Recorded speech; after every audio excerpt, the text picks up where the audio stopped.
New York, une ville bâtie par les immigrés. Ici, plus de 500 000 clandestins travaillent chaque jour. Parmi eux, de plus en plus de Français. Il serait 10 000 à New York. Pendant quelques jours, je me suis fait passer pour l'un d'eux. Mon contact m'a donné rendez-vous à Harlem. Elle s'appelle Laetitia. Elle est française. Enchanté. Julien. Enchanté. Ça va? C'est elle qui va me donner les clés de la ville, à commencer par un logement. T'as la plus grande chambre. Ouais. Voilà, tu peux mettre tes affaires là, je vais te donner un bout des clés. Et c'est toi qui t'occupes de louer les chambres, c'est ça? C'est moi qui manage l'appartement, qui fait les contrats, qui... Voilà. Ouais. Ce que je veux dire. Mais déjà, je te dis, ça c'est vraiment pour 15 jours parce que ça part comme des petits pains ici, hein, les chambres. Ah bon? Ah ouais, c'est français, c'est vrai. Laetitia ne me demande aucun papier, ni aucune garantie, juste le loyer payable d'avance. 3 Français, dont un sans-papier, se partagent déjà les pièces communes de l'appartement. Tu vois, ça c'est la cuisine, et ce qui est bien, c'est le jardin. Et il y a beaucoup de Français qui viennent comme ça sur New York? Ah, il y en a beaucoup. Il y en a beaucoup, bien sûr. Moi, je travaille en général avec des Européens. J'ai 30 appartements, je fais que ça, que du short. Je me présente alors comme un jeune Français à la recherche d'un emploi. Qu'est-ce que tu vas faire ici? Enfin, qu'est-ce que Bah, j'aimerais bien choper un boulot, quoi. On est où dans quoi? À mon avis, ça va être la restauration. Là, c'est bon, la saison elle commence, quoi. Si t'en veux, il y a du boulot, quoi. J'ai pas de visa de travail. Ah, ben ça tout le monde, hein, parce que ceux qui viennent là, ils travaillent, ils n'ont pas de... Ils ont pas, ils ont des faux papiers. Hein. Par contre, ça fera que tu fasses des faux papiers, ça coûte $60, faut que tu ailles les faire. Travailler avec des faux papiers, c'est ce que Laetitia a fait il y a 12 ans. Je suis avec mes potes, en fait. On est venus ensemble, on a pris un appart. Puis après, chacun a commencé à bosser, ça s'est intégré, quoi. Et tu bossais, t'avais pas de papier? Pas de papier. Tous ceux qui sont venus sont tous restés. Il y en a qu'un qui est reparti parce qu'il a fait une connerie. Il a pris l'avion avec la fausse carte d'identité pour aller à Miami. Et là, il s'est fait choper, il est parti 15 jours en prison. À New York, j'ai rencontré d'autres clandestins français. Ils sont là depuis 3 ans ou quelques jours seulement. Certains vivent les galères de tous les sans-papiers du monde. D'autres touchent du doigt leur rêve américain.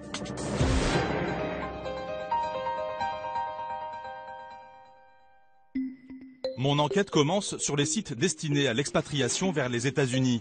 On y trouve des messages de Français illégaux aux États-Unis, des forums sur le mariage blanc et même les profils de Français candidats à l'exil mais sans visa de travail. Sur un de ces sites, je suis entré en contact avec Clémentine et Cécile, 2 candidates à l'immigration illégale. 2 Françaises Ça va? qui vivent au Canada, à Montréal. Vous partez dans quelles conditions? Conditions sans papier. Travailler aux États-Unis sans papier, c'est rentrer en tant que touriste en fait. Et puis, c'est essayer de trouver des petits jobs au black. Et c'est ça, en fait.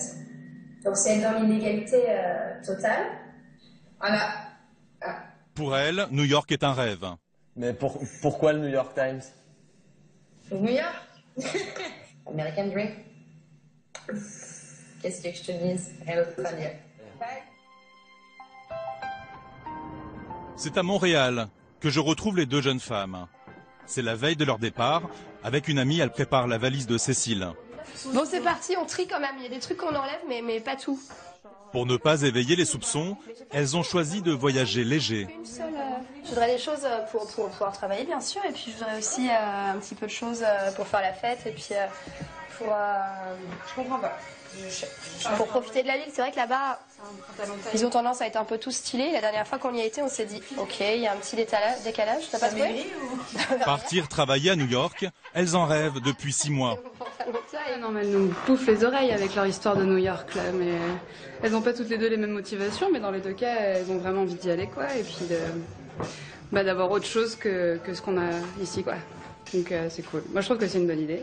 T'as envie de vivre au moins quelques temps là-bas pour vraiment ressentir la ville, puis c'est ça, j'ai envie d'avoir cette expérience-là. Clémentine quitte son poste de secrétaire médicale et rêve d'être maquilleuse pour enfants. Cécile, qui est assistante photographe, vient de perdre son emploi.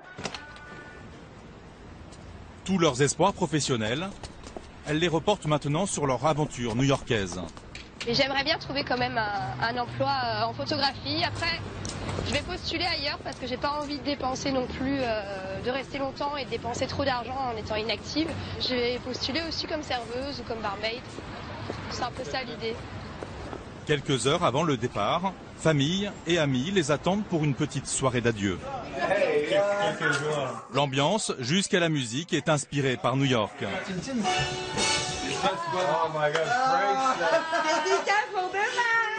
Chacun ici connaît le projet un peu fou des deux jeunes femmes. Ça fait tellement longtemps qu'elle en parle que ça va être une aventure. On a hâte de voir les photos. J'ai une vidéo d'elle, elle a 8-9 ans et elle parle déjà de ça. C'est plus un mot pour me faire un sourire à la fin du 14h, le lendemain, c'est l'heure du départ pour les deux jeunes femmes. Direction la gare routière, c'est en bus qu'elles iront à New York. Ce voyage, elles l'ont souvent fait pour le plaisir. Mais aujourd'hui, c'est particulier. Tous les stress, comme ce contrôle renforcé de bagages. Ouais, surtout quand on a ce petit passage là avec la feuille de sac. Ça me gonfle. Ça prévoit le... Ouais, c'est un avant-goût du... Exactement. Non, jamais. Alors là, ça veut dire que... Je pense que c'est juste à cause des attentats de Boston, en fait. Ça a dû renforcer le truc. Jamais été fouillé, monsieur. L'objet de cette fouille n'est pas de traquer les clandestins, mais d'éventuels terroristes, après l'attentat de Boston. Ça commence bien, tiens. Ça promet, ça commence. Les deux jeunes femmes n'ont pourtant rien à craindre.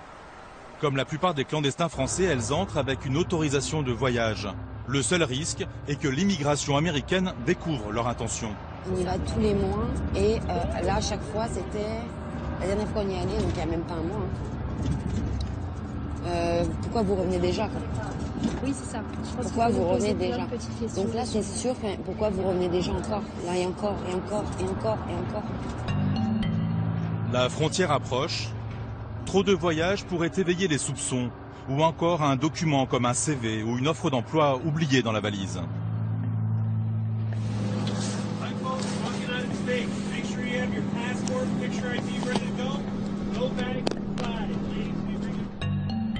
Chaque valise est fouillée, chaque passager est interrogé. Les deux jeunes femmes se font passer pour des touristes, et ça marche. Clémentine et Cécile sont soulagées. On est aux États-Unis. On a le pied aux États-Unis. Ouais, ça y est. Ça y est. Premier pied aux États-Unis. C'était beaucoup plus simple que les autres fois. C'est beaucoup plus simple que les autres fois.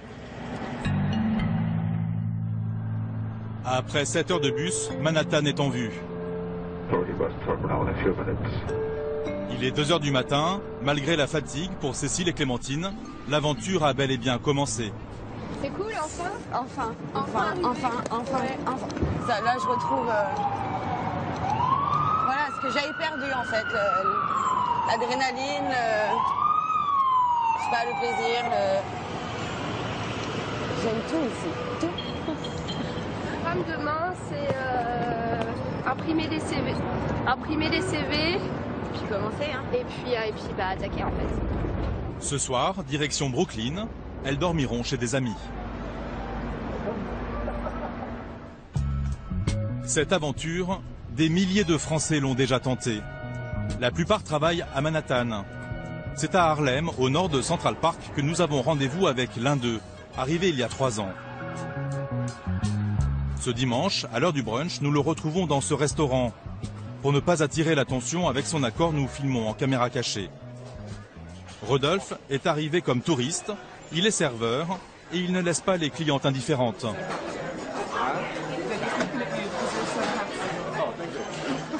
What did you say? So just looking at him because he's so handsome. Malgré les apparences, tout ne va pas si bien pour Rodolphe. Son patron lui a retiré les services du soir les plus rentables en pourboire. Il m'a enlevé tous les chiffres du soir.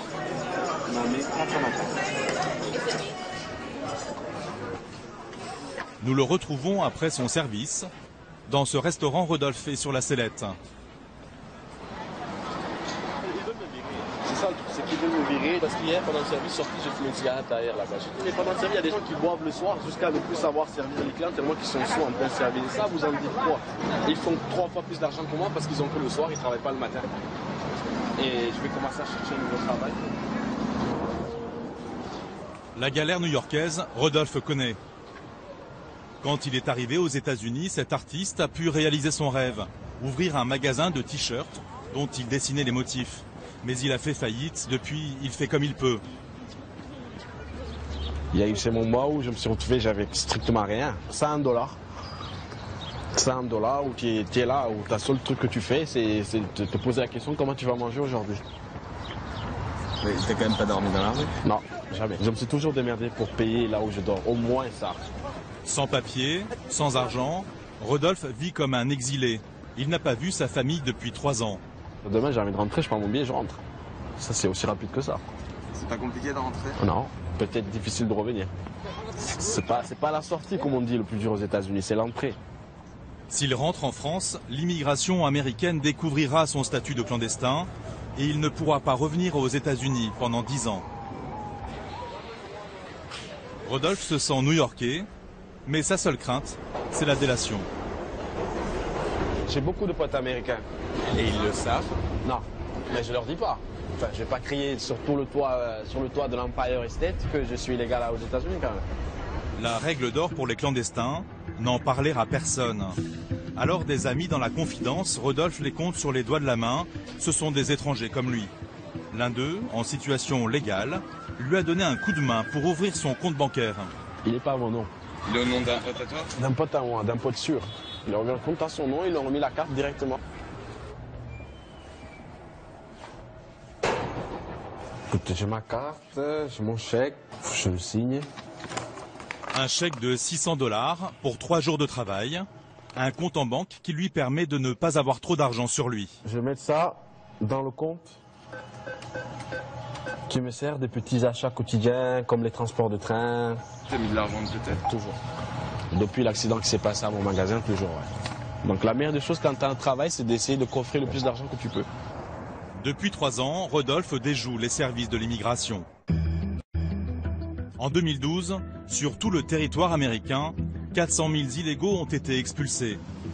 Parmi eux, 148 citoyens français. Beaucoup vivaient à New York. Au consulat français, situé à côté de Central Park, les échanges avec les services de l'immigration américaine sont quotidiens.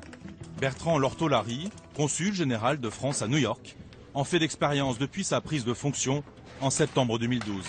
C'est quoi ça, monsieur le consul ?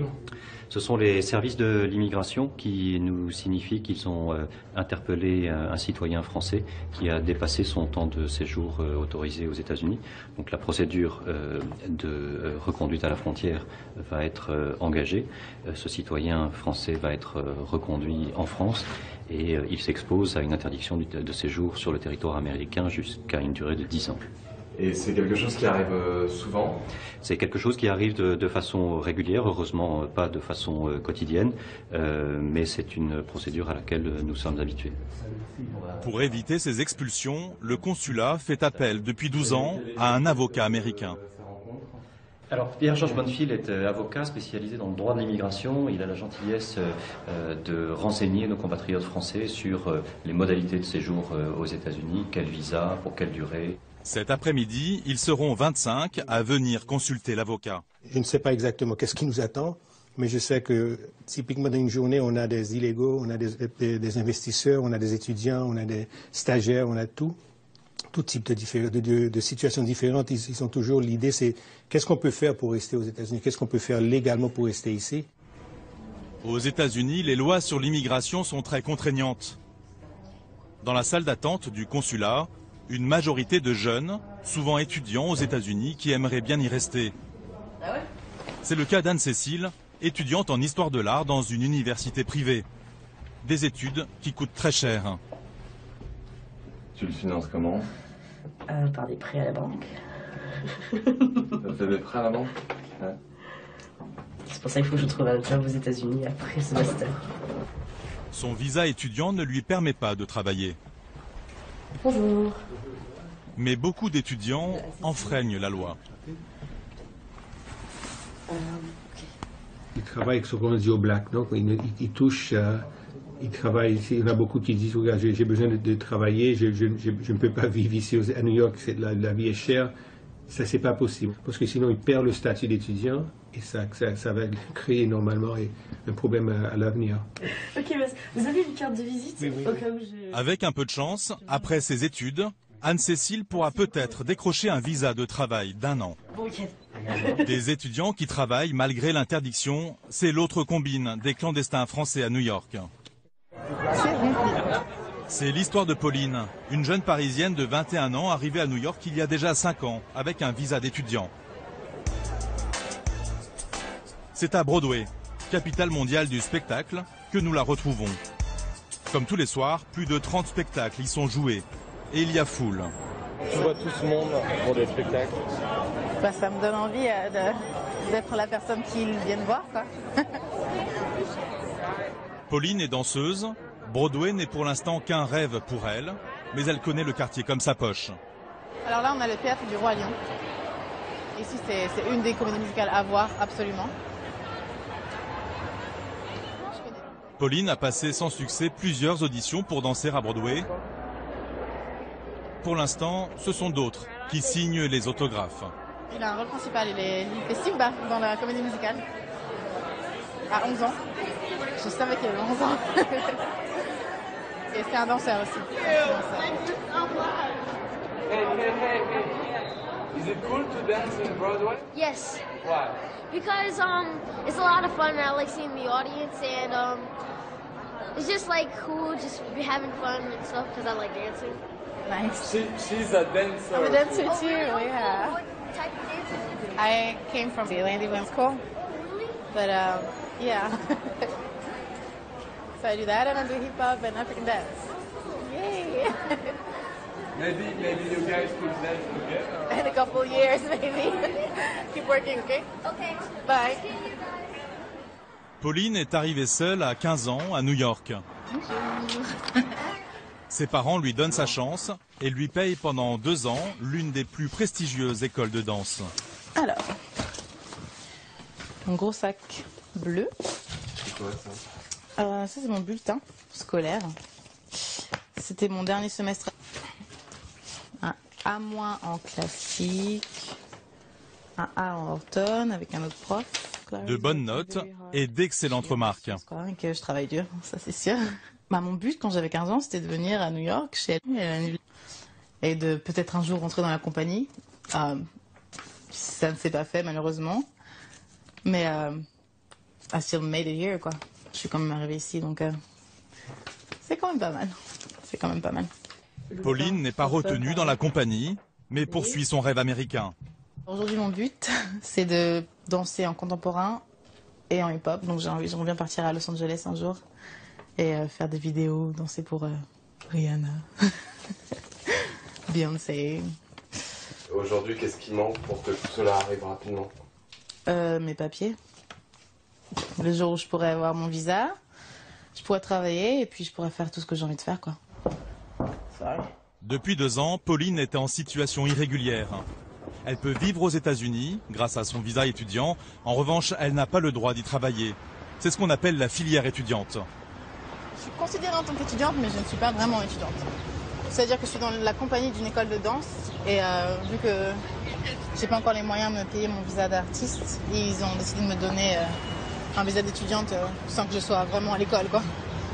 Juste pour me permettre de rester avec eux. Donc voilà. Grâce à la complicité de l'école, Pauline peut donc entretenir son rêve. L'école ne lui fait payer que les frais administratifs pour faire le visa, mais pas les frais de scolarité. Car contrairement à ce qui est inscrit sur son visa, elle n'y étudie pas. C'est bon. Fallait que je paye $300 à l'école qui va me donner le visa, et là, il faut que je paye $200 au gouvernement. C'est cher. Pour gagner sa vie, Pauline donne des cours de danse dans cette association. Mais ses revenus restent maigres. Je vais voir si j'ai un chèque. Je sais pas si c'est déjà arrivé. On va voir. Si. Tadam! Paycheck. C'est combien ça? Sûrement pas grand chose parce que c'était qu'un cours donc Pauline est payée au nombre d'élèves. C'est 25,50 $ pour un cours avec 4 personnes. Dans les couloirs, des danseurs amateurs. Quand Pauline ne donne pas de cours, elle assiste bénévolement Jennifer, sa mentor américaine. Avant de commencer l'année, je suis venue prendre cours avec elle et c'est ma famille ici en fait, c'est un peu ma maison.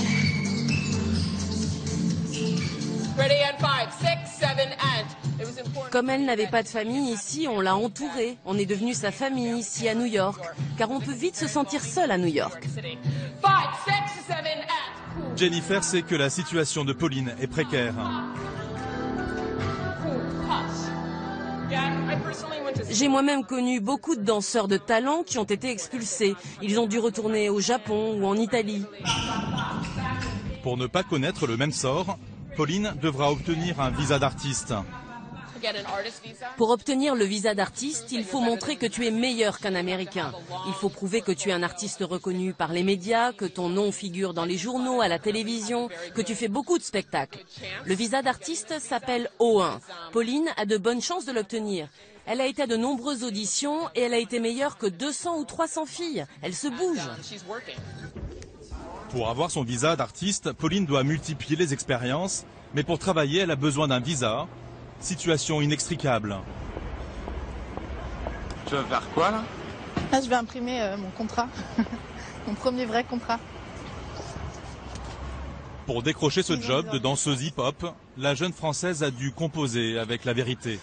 À la fin de l'audition, il fallait tous qu'on passe un par un devant une petite caméra et qu'on se présente. Et elle a entendu mon accent, évidemment, quand j'ai parlé anglais. Et donc elle m'a arrêtée, elle m'a demandé d'où je venais et est-ce que j'avais mes papiers pour travailler. Et j'ai dit oui. C'est pas le choix. Un petit mensonge, une première pour Pauline, mais un contrat à la clé. La jeune artiste gagnera 700 $ par semaine pendant 3 mois. Je suis trop contente. J'ai hâte de commencer. Il y en aura d'autres, je croise les doigts. Avec cet argent, Pauline va enfin pouvoir commencer à payer les démarches juridiques pour tenter d'obtenir son visa d'artiste. Mais pour vivre depuis 2 ans, la danseuse a dû trouver un travail très différent. Tous les jours de la semaine, elle se rend à cette école pour récupérer 2 jeunes américaines. Je suis la babysitter et leur tuteur en français. Donc Annabelle, qui a 10 ans, apprend le français. Elle se débrouille pas mal. Donc là, on va faire quoi, Annabelle? On va acheter quoi? Un goûter? On va acheter des glaces. On va acheter des glaces à Pinkberry. Sans visa de travail, Pauline a plusieurs fois envisagé de rentrer en France. Alors quand j'en ai marre, j'essaie de me souvenir de moi à 15 ans quand je passais l'audition. Enfin, j'avais vraiment envie d'être là, quoi. Et puis c'était quand même un beau budget qu'on a dépensé pour que je puisse venir ici. Donc je suis pas là pour rien, quoi. Si je laisse tout tomber, c'est du gâchis un petit peu. 5 ans après son arrivée, la jeune femme s'accroche à son rêve. À Brooklyn, 2 jeunes Françaises commencent tout juste leur rêve américain. Ce matin, Cécile et Clémentine, sans visa de travail, partent à la recherche d'un emploi. Je suis hyper stressée, c'est clair. Comme la plupart des clandestins français, les 2 jeunes femmes cherchent un emploi de serveuse dans la restauration. Parce qu'elles n'ont pas de visa de travail, nous filmons leur démarche en caméra cachée. Can I see the manager? You are you looking for someone now? At the moment, no, but in the beginning of next month is when we start hiring and stuff. Okay. How does it work in terms of visa? It's visa? You have a working visa? No? That's probably fine. The manager, not the manager, I am, but the boss will work out how to get paid and stuff like that. Most likely you'll get paid in cash. Okay, it's perfect for me. Good. Un peu plus loin, c'est à Clémentine cette fois de tenter sa chance. Are you available right now?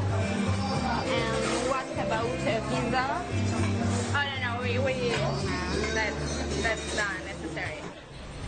Les restaurateurs new-yorkais n'ont pas l'air très regardants. L'un d'entre eux, un Français, va même leur donner les ficelles pour se donner toutes les chances. Bonjour. Bonjour, Clémentine. Je viens d'arriver à New York. Ouais. Et puis je cherche du travail. Okay. La plupart des gens sont papiers ici. Ah, ok. La plupart des gens, les Français, ce qu'ils font pour pas avoir de problème, ça te coûte $50, tu fais une fausse carte sociale. Et les gens, ils ne regardent pas. Non. L'entreprise, ce qu'elle veut, c'est une sécurité sociale pour te déclarer pour que tu aies tes chèques. Toi, tu as tes chèques et tu vas les imposer n'importe où après.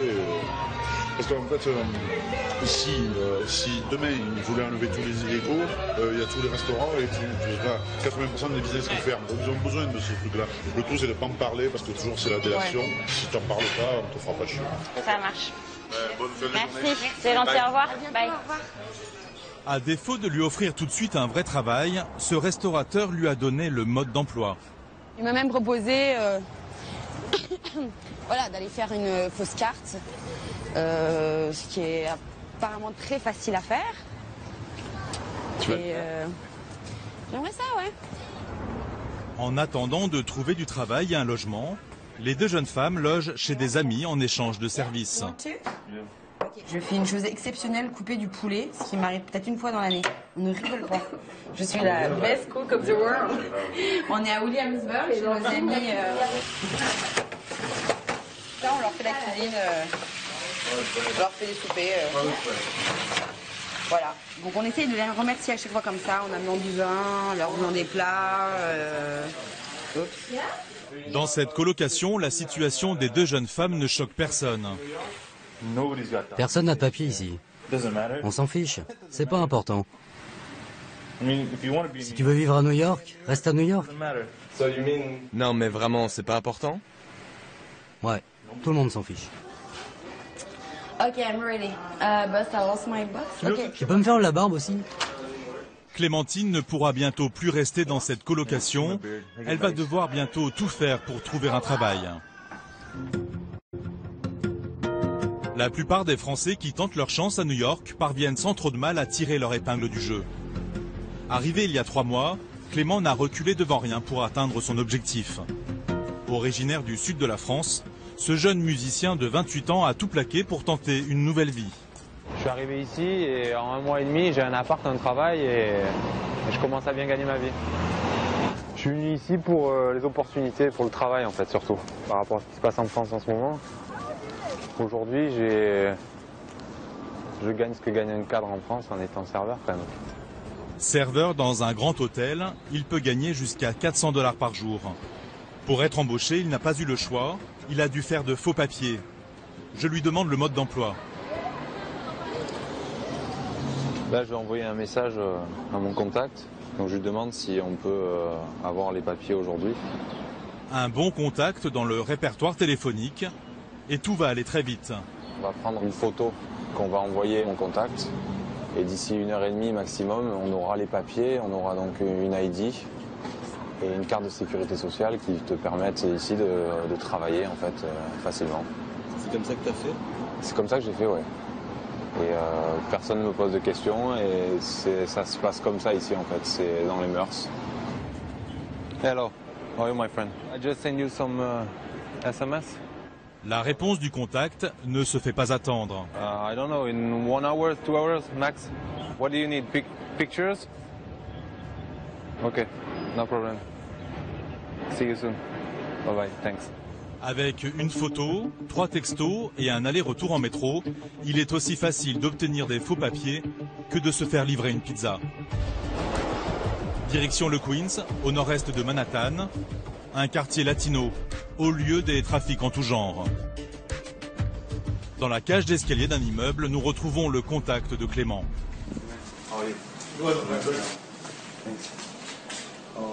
much? 140. 140. Ok, 140, 140. A green card is good.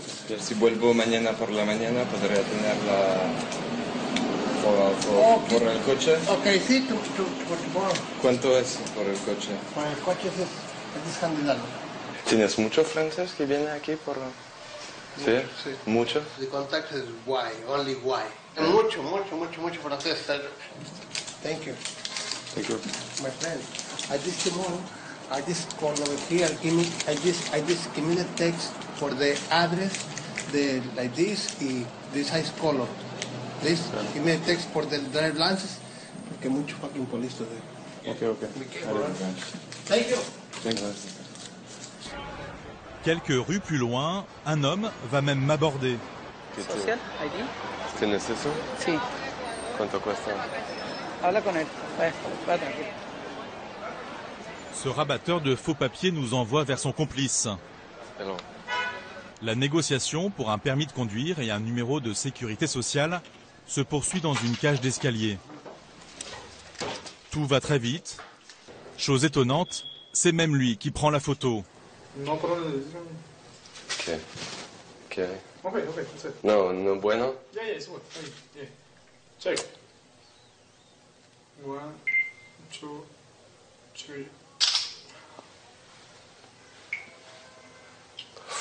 3. Une heure plus tard, nos papiers sont prêts. Uy, la pictura, mira. En 2 heures, j'ai obtenu une green card, un permis de conduire et une carte de sécurité sociale. C'est elle qui permet à l'employeur de nous déclarer. Nous retrouvons Clément. Grâce à ses faux papiers, il touche un salaire comme tout Américain. À mon travail, j'ai toutes les semaines, on me donne un chèque en fait. Donc voilà, je te montre pas tout, mais voilà. On me donne un chèque comme ça. Chose étonnante, sur son salaire, son employeur paye les taxes et lui, des impôts. Ce chèque, il me permet d'aller retirer de l'argent en liquide. La seule différence, c'est que faute de papier, Clément ne peut pas ouvrir de compte en banque. Mais avec plus de 500 000 travailleurs illégaux, New York et son business ont la parade. Et là, on arrive sur les lieux, donc on va couper la caméra. Des boutiques où avec des faux papiers même grossiers, les clandestins peuvent convertir leurs chèques en billets verts. Tu fais quoi? Ici. You're welcome. Have a good day. Ces facilités, les autorités de New York les connaissent bien. Avec Los Angeles et Miami, New York est considéré comme un sanctuaire pour les clandestins. Non seulement ils ne sont pas inquiétés par la police, mais en plus, la ville a limité les contrôles des services de l'immigration fédérale. À l'hôtel de ville, Joseph Salvo, démographe en chef, nous explique la vision pragmatique de New York à l'égard des sans-papiers. Notre but est que les illégaux soient bien dans notre ville, parce que cela nous est bénéfique et leur est bénéfique. Nous voulons qu'ils viennent, qu'ils réussissent. Parce que si ça marche pour eux, alors ils payent des impôts. Ils fournissent à la ville la main-d'œuvre nécessaire à son fonctionnement. Ce qui est bon pour New York est bon pour les illégaux. Ce n'est pas une vision romantique, mais c'est purement pragmatique. Ce pragmatisme new-yorkais, nos Français comptent bien en profiter. Début juin, Pauline a pu commencer sa tournée de danse. La compagnie ne lui a pas demandé de fournir plus de documents. Pour elle, une expérience de plus qui lui permettra peut-être un jour d'obtenir son visa d'artiste.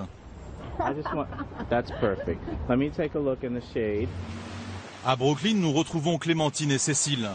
Leur route s'éloigne. Cécile a trouvé un appartement et du travail. En attendant de trouver mieux, pour l'instant, j'ai trouvé un petit travail de serveuse dans un restaurant. Ça me fait du cash tout de suite. C'est payé au tips, mais je peux me faire pas mal de pourboires par jour, donc ça, c'est déjà bien. Et puis, je cherche encore, j'ai encore des prochaines entrevues en photographie. Cécile a même trouvé un petit contrat de photographe. Okay.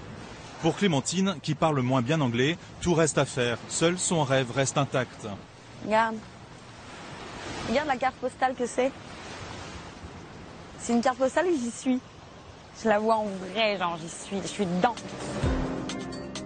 Si sa situation ne s'arrange pas, Clémentine envisage toutes les options possibles, y compris le mariage blanc.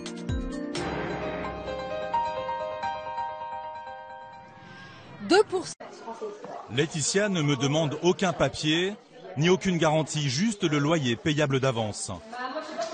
3 Français, dont un sans-papier, se partagent déjà les pièces communes de l'appartement. voir, ça c'est la cuisine et ce qui vient c'était le jardin. Et il y a beaucoup de Français qui viennent comme ça sur New York? Ah, il y en a beaucoup, bien sûr. Moi je travaille en général avec des Européens. J'ai 30 appartements, il suffit que ça, que du short. Je me présente alors comme un jeune Français à la recherche d'un emploi. Qu'est-ce que tu vas faire ici? Enfin, qu'est-ce que tu... J'aimerais bien choper un boulot. Quoi. On est où dans quoi? À mon avis, ça va être la restauration. Là, c'est bon, la saison elle commence quoi. Si t'en veux, il y a du boulot quoi. J'ai pas de visa de travail. Ah, ben ça tout le monde. Ceux qui viennent là, ils travaillent, ils n'ont pas de... Ils ont pas, ils ont des faux papiers. Par contre, ça faudra que tu fasses des faux papiers, ça coûte $60, faut que tu ailles les faire. Travailler avec des faux papiers, c'est ce que Laetitia a fait il y a 12 ans. Je suis avec mes potes en fait. Oui, bien sûr, et puis je voudrais aussi un petit peu de choses pour faire la fête, et puis pour... Je comprends pas. Pour profiter de la ville, c'est vrai que là-bas, ils ont tendance à être un peu tout stylés. La dernière fois qu'on y a été, on s'est dit, ok, il y a un petit décalage, t'as pas trouvé? Partir travailler à New York, elles en rêvent depuis 6 mois. Non, mais elles nous bouffent les oreilles avec leur histoire de New York, là, mais elles n'ont pas toutes les deux les mêmes motivations, mais dans les deux cas, elles ont vraiment envie d'y aller, quoi, et puis d'avoir autre chose que ce qu'on a ici, quoi. Donc c'est cool. Moi, je trouve que c'est une bonne idée. T'as envie de vivre au moins quelques temps là-bas pour vraiment ressentir la ville, puis c'est ça, j'ai envie d'avoir cette expérience-là. Clémentine quitte son poste de secrétaire médicale et rêve d'être maquilleuse pour enfants. Cécile, qui est assistante photographe, vient de perdre son emploi. Tous leurs espoirs professionnels, elle les reporte maintenant. New York, une ville bâtie par les immigrés. Ici, plus de 500 000 clandestins travaillent chaque jour. Parmi eux, de plus en plus de Français. Il serait 10 000 à New York. Pendant quelques jours, je me suis fait passer pour l'un d'eux. Mon contact m'a donné rendez-vous à Harlem. Elle s'appelle Laetitia. Elle est française. Enchanté. Julien. Enchanté. Ça va? C'est elle qui va me donner les clés de la ville, à commencer par un logement. T'as la plus grande chambre. Ouais. Voilà, tu peux mettre tes affaires là, je vais te donner un double des clés. Et c'est toi qui t'occupes de louer les chambres, c'est ça? C'est moi qui manage l'appartement, qui fait les contrats, qui... Voilà. Ouais. Ce que je veux dire. Mais déjà, je te dis, là, c'est vraiment pour 15 jours parce que ça part comme des petits pains ici, hein, les chambres. Ah bon? Ah ouais. Qui date à l'immigration illégale. Deux Françaises Ça va? qui vivent au Canada, à Montréal. Vous partez dans quelles conditions? Conditions sans papier. Travailler aux États-Unis sans papier, c'est rentrer en tant que touriste en fait. Et puis, c'est essayer de trouver les petits jobs au black. Et c'est ça, en fait. Donc c'est être dans l'illégalité totale. Voilà. Ah. Pour elle, New York est un rêve. Mais pourquoi le New York Times? New York. American Dream. Qu'est-ce que je te dise? Rien d'autre à dire. C'est à Montréal que je retrouve les deux jeunes femmes. C'est la veille de leur départ. Avec une amie, elle prépare la valise de Cécile. Bon, c'est parti, on trie quand même. Il y a des trucs qu'on enlève, mais pas tout. Pour ne pas éveiller les soupçons, elles ont choisi de voyager léger. Une seule. Je voudrais des choses pour pouvoir travailler. Nous, ensemble, on a pris un appart. Puis après, chacun a commencé à bosser. On s'est intégré. Et tu bossais, t'avais pas de papier? Non, j'avais pas de papier. Tous ceux qui sont venus sont tous restés. Il y en a qu'un qui est reparti parce qu'il a fait une connerie. Il a pris l'avion avec la fausse carte d'identité pour aller à Miami. Et là, il s'est fait choper, il est parti 15 jours en prison. À New York, j'ai rencontré d'autres clandestins français. Ils sont là depuis 3 ans ou quelques jours seulement. Certains vivent les galères de tous les sans-papiers du monde. D'autres touchent du doigt leur rêve américain.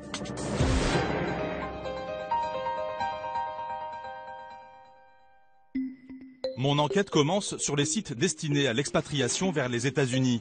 On y trouve des messages de Français illégaux aux États-Unis, des forums sur le mariage blanc et même les profils de Français candidats à l'exil mais sans visa de travail.